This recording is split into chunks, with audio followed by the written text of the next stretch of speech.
ये देखिए आप, ये हमारी 7 प्रिमिटिव यूनिट सेल दे रखे हैं, इनमें कॉर्नर पे एटम प्रेजेंट होते हैं। ये 7 हमें देखनी है। ये टेबल देखिए आप, ये टेबल आपको लर्न करनी है, ठीक है। ये 7 किस तरीके से, जैसे क्यूबिक की बात करें हम, इसमें तीनों साइड बराबर और तीनों एंगल 90 डिग्री के, ठीक है। इसका एग्जाम्पल NaCl है।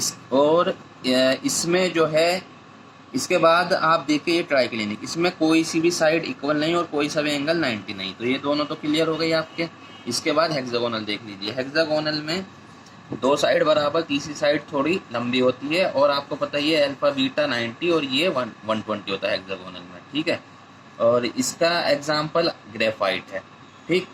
इसके बाद हम, ये 3 हो गई अब हमारी। अब हमारी ये 4 हैं। इन 4 में हमें देखनी, सबसे पहले रोम्बोहेड्रल देख लीजिए। रोम्बोहेड्रल नाम से ही है रोम्बस। रोम्बस में तीनों साइड बराबर और कोई सा भी एंगल 90 डिग्री का नहीं होता। इसका एग्जाम्पल HGS याद कर लीजिए आप। अब हमारी रह गई 3। इन 3 में से सबसे पहले आप देखिए इसको, ऑर्थोरोम्बिक को। ऑर्थोरोम्बिक को हम इसलिए देख रहे हैं क्योंकि ये चारों हमने पढ़ी है ब्रेवियस लेटिस 14 होती हैं, और यहाँ पर 7 दे रखी हैं। तो बाकी 7 कहाँ है? बाकी 7 इन्हीं के वेरिएशन हैं। यानी एटम कॉर्नर के अलावा अगर फेस पे प्रेजेंट हो या बॉडी पे प्रेजेंट हो तो ये वेरिएशन दिखाते हैं। देखें यहाँ पर ये पॉसिबल वेरिएशन जो दिखा रखे हैं, जैसे क्यूबिक है, ये 3 वेरिएशन दिखाता है, आपको याद रखना है ये। तो ऑर्थोरोम्बिक सबसे पहले कर लीजिए, क्योंकि ये चारों वेरिएशन दिखाता है। प्रिमिटिव तो ये है ही, बॉडी भी दिखाता है, फेस भी और एंड सेंटर्ड भी, ठीक है। ऑर्थोरोम्बिक को यहाँ पे हम पढ़ेंगे, इसकी तीनों साइड जो होती हैं वो इक्वल नहीं होती हैं। तीनों साइड इक्वल नहीं होती है, बल्कि तीनों एंगल 90 डिग्री होते हैं इसमें, और वेरिएशन ये तीनों दिखाता है। इसका एग्जांपल रोम्बिक सल्फर। ये वाली अलग हो गई, इसलिए हमने ये अलग है, इसलिए हमारे ये याद हो जाएगी। क्यों? क्योंकि इसमें कोई भी साइड इक्वल नहीं है और तीनों एंगल 90 के हैं, और चारों वेरिएशन ये दिखाती है, इसलिए इंपॉर्टेंट हो जाती है। अब हमारी सिर्फ 2 रह गई हैं, टेट्रागोनल और मोनोक्लिनिक। टेट्रागोनल और मोनोक्लिनिक, इसको हम कैसे याद करेंगे? सबसे पहले हम देख लेते हैं हम देखते हैं, इसको देख लीजिए। चलिए, टेट्रागोनल और मोनोक्लिनिक, इनमें कोई ऐसी खास बात याद करने की ऐसे नहीं है, पर फिर भी आप देखिए दोनों 2-2 वेरिएशन दिखाती हैं। इसमें प्रिमिटिव तो ये है, ये भी प्रिमिटिव होती है, प्रिमिटिव तो ये है ही। ये बॉडी सेंटर्ड दिखाती है, बॉडी में एक एटम प्रेजेंट हो सकता है, ठीक है। और ये एंड सेंटर्ड दिखाती है, यानी एक अगर यहाँ है तो एक नीचे होगा, ये एंड सेंटर्ड दिखाती है मोनोक्लिनिक।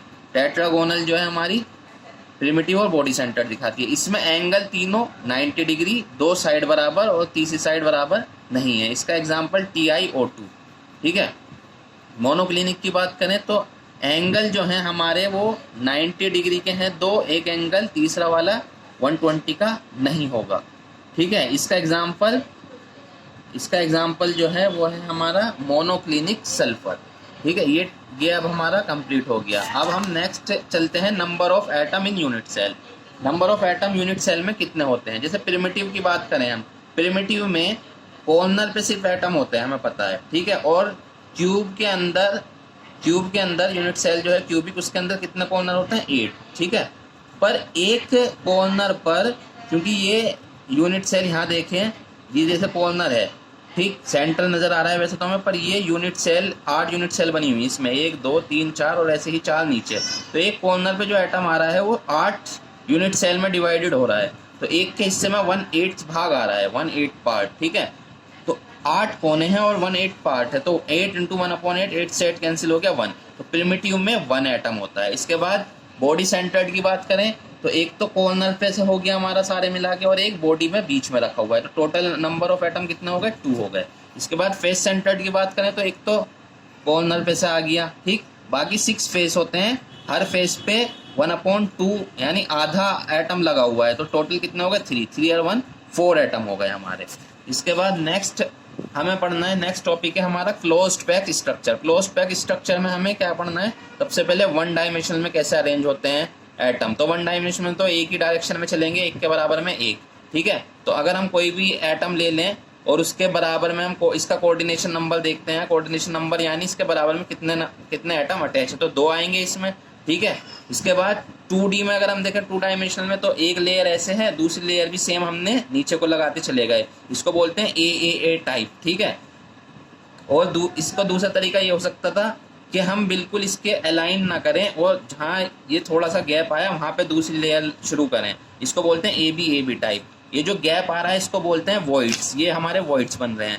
इसमें ए टाइप में कोऑर्डिनेशन नंबर हम इसमें देखें तो 1 2 3 4 एटम अटैच हो रहे हैं, तो कोऑर्डिनेशन नंबर इसका 4 है। और क्योंकि ये स्क्वायर बन गया तो इसको स्क्वायर क्लोज पैक बोल देते हैं। और इसमें कोऑर्डिनेशन नंबर हमारा आ रहा है, अगर हम देखें ए बी टाइप में 1 2 3 4 5 6, ठीक है। ये हेक्सागोनल क्लोज पैक, क्योंकि हेक्सागन बन रहा है इसमें, इसे हेक्सागोनल क्लोज पैक भी बोल देते हैं, ठीक है। इसके बाद ये जो है इनको बोलते हैं वॉइड्स, जो खाली जगह है, ठीक। इसके बाद क्लोज पैक इन 3 डायमेंशनल अगर हम पढ़ें, 3 डायमेंशनल में हम क्या करें, 2D के ऊपर हमने तीसरी लेयर भी रखनी शुरू कर दी। तो ए टाइप में आप इसके ऊपर रखते चले गए तो ये ए टाइप सिंपल बनती है। इसको क्या बोलते हैं, 3 डायमेंशनल क्लोज पैक इन 3 डायमेंशन अगर हम देखें तो अभी हमने पढ़ा है यहाँ पे square close pack, hexagonal close pack. तो स्क्वायर क्लोज पैक से अगर 3 डायमेंशन बना रहे हैं, 2 डायमेंशन तो दे रखी है, इसके ऊपर रखते चले गए हम इसी तरीके से, तो इस तरीके से स्ट्रक्चर बन के आ जाएगी। इसको बोलते हैं ए टाइप। अगर हम 2 डायमेंशनल हेक्सागोनल से अगर बात करें तो जब हम इसके ऊपर दूसरी लेयर रखेंगे, तो दूसरी लेयर जब हम रखेंगे तो वॉइड्स जो थे उसके ऊपर लेयर रखी है, लेयर जो हमने रखी, तो हमारा जो वॉइड्स बन के आया वो इस तरीके से वॉइड्स बन जाएगा। इसको बोलते हैं टेट्राहेड्रल वॉइड्स, ठीक है। और दूसरा ये 3 नीचे वॉइड्स था और इसके ऊपर जो एटम रखे हैं इस तरीके से रखे गए हैं, 3 ये नीचे थे, 3 ऊपर रख दिए, तो ये वॉइड्स अब भी बना रहा।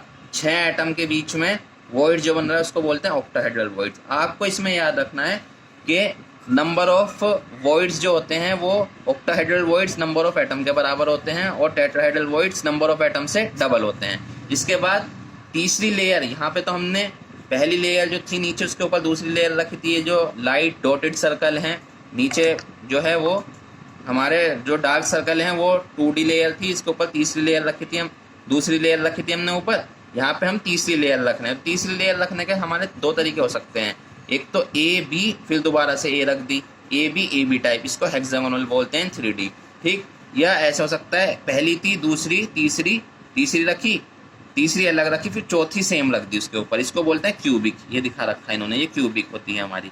इसमें हमें याद रखना है कि क्यूबिक क्लोज पैक जो है उसमें इफिशियंसी 74% होती है, यानी इतना इसमें एटम पाए जाते हैं, ठीक। बाकी फ्री स्पेस रहता है और इसका कोऑर्डिनेशन नंबर 12 होता है, ये याद रखना है हमें। इसके बाद नेक्स्ट टॉपिक जो है हमारा formula of compound and number of voids.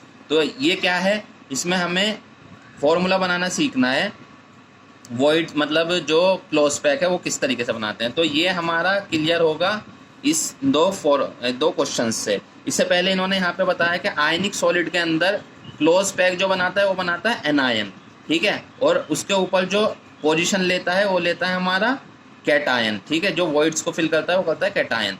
तो जब हम, और एक बात और है, सारे के सारे वॉइड्स फुलफिल नहीं होते, टेट्राहेड्रल हो भी सकते हैं पर ज़्यादातर नहीं होते, कुछ फ्रैक्शन उनके फिल होते हैं, वो हमें पता लगता है इस फॉर्मूले से। जैसे इन्होंने कहा है एक कंपाउंड के अंदर 2 एलिमेंट है एक्स और वाई, ठीक है। एलिमेंट वाई CCP बना रहा है, तो वाई जब CCP बना रहा है तो हम जब रेशो निकालेंगे वाई को 1 रख लिया, ठीक है। ये y जो है 1 है, x और y का रेशो निकालना है हमें और फिर फॉर्मूला बना देना है। तो y तो 1 है और अब x के निकालना है हमें नंबर, जो भी आएगा फिर फॉर्मूला बन जाएगा। तो इन्होंने कहा है x occupy all octahedral voids, x जो है सारे के सारे वॉइड्स ऑक्यूपाई कर रहा है ऑक्टाहेड्रल वॉइड्स। तो हमें तो पता है कि ऑक्टाहेड्रल वॉइड जो होते हैं नंबर ऑफ एटम के बराबर होते हैं, यानी नंबर ऑफ एटम के यानी y के बराबर हैं। तो ये 1 है तो ये भी 1 होगा, फॉर्मूला आ गया XY। दूसरा वाला देखिए, इससे ज़्यादा क्लियर होगा आपके। B atom of element B form SCP lattice, तो B को हम क्या मान लेंगे 1। जब हम निकालेंगे A हमें पता लगाना है, B हमारा 1 हो गया। अब A पता लगाना है हमें, तो इन्होंने कहा है कि A ऑक्यूपाइड 2/3 टेट्राहेड्रल वॉइड। तो टेट्राहेड्रल वॉइड्स का है तो इसका मतलब डबल तो वैसे ही होगा एटम, और उसने कहा है 2/3 ऑक्यूपाई कर रहा है, 2/3 हमने ले लिया है। तो 2 2 4 और 4/3, तो रेशो आ गया 4/3, यानी 4/3 यहाँ आया था, यहाँ बनता है 3 इधर चला गया, 4:3। तो हमारा A 4 है और B 3 है, ये हमारा निकल के आ गया, ठीक है। इसके बाद इन्होंने लोकेटिंग टेट्राहेड्रल वॉइड और ऑक्टाहेड्रल वॉइड्स लोकेट करके बताया। वैसे तो हमें पता है tetrahedral void number of atom के डबल आते हैं और ऑक्टाहेड्रल वॉइड्स हमारे नंबर ऑफ एटम के बराबर आते हैं, यही बात हमें मेन याद रखनी है। फिर भी हम लोकेट कैसे करेंगे देख लीजिए। इन्होंने CCP और FCC लैटिस ली है, तो यहाँ पे अगर आप इस यूनिट सेल के 8 पार्ट कर दें 1 2 3 4 और ऐसे नीचे 4, तो इस तरीके से एक पार्ट इस तरीके से आएगा, उसमें कॉर्नर पे अल्टरनेट कॉर्नर पे एटम है, तो नंबर ऑफ एटम कितना होगा इसमें हमारे 4 एटम है हमारे। और ऐसे ऐसे, और ये हमारा क्या बन गया, एक टेट्राहेड्रल बन गया, टेट्राहेड्रल वॉइड बन रहा है, टेट्राहेड्रल की शेप आ रही है ना ये, तो टेट्राहेड्रल वॉइड बन रहा है। तो इसमें एक यूनिट सेल के अंदर ऐसे ऐसे 8 बन के आएंगे, तो नंबर ऑफ ऑक्टाहेड्रल वॉइड्स कितना है हमारे, नंबर ऑफ टेट्राहेड्रल वॉइड्स कितना है हमारे 8, ठीक है। और वैसे भी हमें पता था, जैसे एफसीसी है, एफसीसी में नंबर ऑफ एटम कितने होते हैं, नंबर ऑफ एटम एफसीसी में टोटल 4 होते हैं, तो 4 के दुगने ही हमारे वॉइड्स आए हैं, 8 निकल के आए हैं ना, 8 एक ये रहा, इस तरीके से 4 ऊपर होंगे 4 नीचे होंगे, तो टोटल 8 होंगे।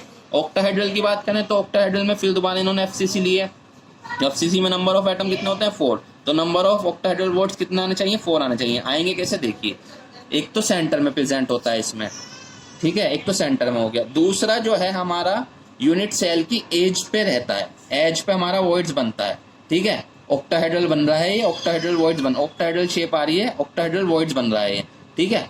ये एज जो है 4 यूनिट सेल में डिवाइडेड रहती है, यानी इसके बराबर में भी एक यूनिट सेल बनेगी, ठीक है, एक इसके आगे बनेगी, एक इसके आगे बनेगी, ये वाली लाइन जो है ये 4 यूनिट सेल में डिवाइडेड रहेगी, तो ये ऑक्टाहेड्रल वॉइड भी 4 यूनिट सेल में डिवाइडेड है। और ऐसी ऐसी कितनी एज होती हैं क्यूब के अंदर, कितनी एज होती हैं ऐसी ऐसी 1 2 3 4 और 4 पीछे और 4 इधर 4 इधर, 12 एज होती हैं, तो यानी 12 ऑक्टाहेड्रल वॉइड्स बन रहे हैं, और एक यूनिट सेल में कितना 1/4 पार्ट आ रहा है। तो अगर आप कैलकुलेट करेंगे तो 12 × 1/4 कट के 3, यानी 3 वॉइड्स आ रहे हैं एक यूनिट सेल में, और एक सेंटर पे है, तो टोटल जो है हमारे 4 ऑक्टाहेड्रल वॉइड्स आए एक यूनिट सेल में, और हमने पहले ही पढ़ा था 4 आने चाहिए, तो ये हमारा एक तरीके से प्रूफ भी हो गया।